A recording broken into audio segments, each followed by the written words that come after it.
Hello အားလုံးပဲမင်္ဂလာပါဒီနေ့ကတော့ချင်ရတဲ့ကောင်မလေးရဲ့အတွက်မှာထားတဲ့ပြင်မာလေးကိုဆွေးပြမိမှာဖြစ်ပါတယ်။ဝန်ကြီးရှင်လေးက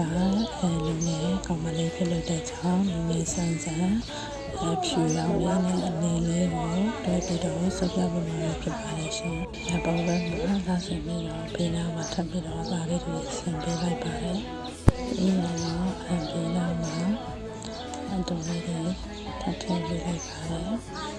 ။ပြီးပြီဆိုရင်တော့ဘေးနားမှာပန်းသေးလေးတွေထည့်ပေးလိုက်ပါတယ်။ဒီမှာဖြစ်တဲ့အတွက်ကြောင့်ခိုင်တိုင်းမှာလာတော့ရတဲ့အတွက်ကြောင့်ဘေးနားကတန်းလေးတွေစုနေတာကို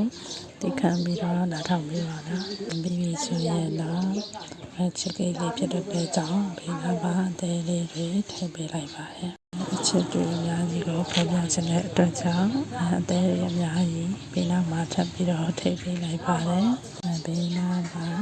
အသေးလေးတွေအများကြီးထပ်ပြီးတဲ့အခါမှာတော့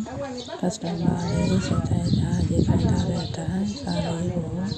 ရေးပေးလိုက်ပါတယ်။စာလေးတွေတခြားလေးရေးပေးလိုက်ပါတယ်ပေါ့နော်။စာလေးတွေရေးပြီးတဲ့အခါမှာတော့ဘေးနားနေပြီးတော့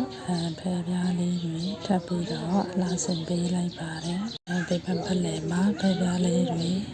ထည့်ပြီးတော့ဆိုရင်ကျမရဲ့ logo လေးကပ်ပေးလိုက်ပါတယ်